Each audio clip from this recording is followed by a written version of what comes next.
So I wonder from that video clip, what is going through your mind?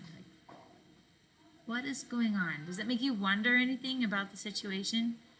Why would they be doing this? Go ahead and pause this video and write down some questions that you wonder about that you could maybe use math in. So pause this, see what you think. One thing that I wonder about in this video is this chasm. It must be pretty deep. I wonder how deep it is because that glow stick was falling for a while, and I know since it's Hollywood, they took those 3 seconds and like really stretched it out so it looks like a really long time. They have to be dramatic, of course. So, well, we do have this vertical motion model. So let's use this and see if we can figure out some stuff about this problem. So when the kid dropped the stick, the glow stick, they said it was about 3 seconds. Okay, so I'm going to fill that in. Darn, light goes off. I'm going to fill in the 3 seconds in for my t. So I'm evaluating this function at 3 seconds. So I'm going to have negative 16 times 3 squared. So this t is becoming my 3 here, plus, okay, I don't know what the initial velocity is yet, but I do know that 3 seconds, so I'm going to put that 3 in for my other t as well.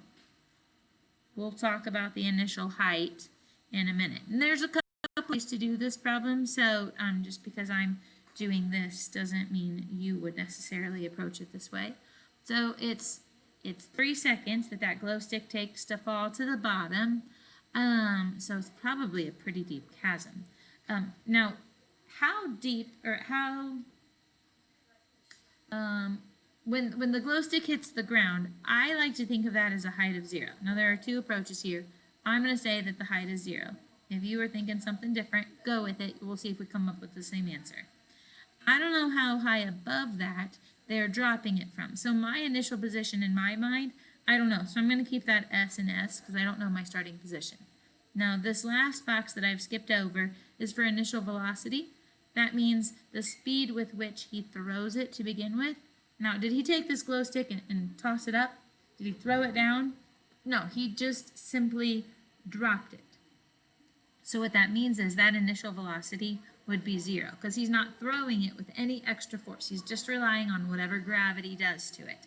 So if I figure out this stuff, so negative 16 times 3 squared plus 0 times 3, that comes out to a negative 144 plus 0 plus s equals my 0 over here, because this is my height.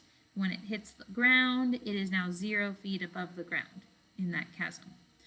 So the negative 144 plus 0 is negative 144. And if I add 144 on both sides,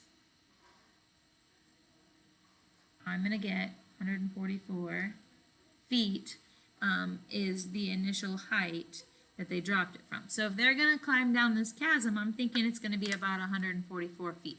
Let's see what the video says.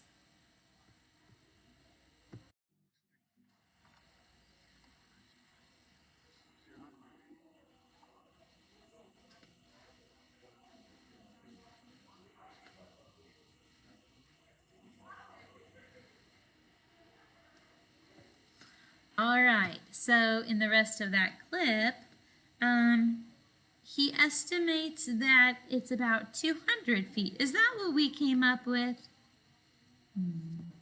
Well, what would explain that maybe? How'd they get 200? So think about that for a second, come up with some hypothesis, pause this video. So in my mind, if I'm going to estimate how much rope I'm going to need to climb down into some deep, dark chasm, I would rather have too much rope than not enough. So it's much better in this situation to overestimate rather than underestimate, because if you underestimate how much rope you need, you're going to have to fall that last bit, and that's not good. So it makes sense to me that they would estimate, if we have 200 feet of rope, we're good. That gives you a little bit of wiggle room on either end. You can tie it up at the top to a rock or something, I don't know. And that gives you some extra rope to work with. So that makes sense. Also, you're estimating. Was the kid like super accurate, you think, in timing that 3 seconds? I don't think so. So it's fine to give a round number here to just say approximately this much. So that's pretty cool that we can figure that out with a little bit of math. So what you're going to do next is some more word problems, story problems, situations about things that can be modeled with quadratics. So this page is in your packet. It says review or mixed review of problem solving at the top. There are 2 sides to it. And I would like you to choose, let's say, 3 problems per side. Your choice of which ones. I'll put the answer key up so you can know if you're getting them right or not. Show your work on separate paper on these. You're not going to have room to work them out on here. So choose whatever 3 problems you want.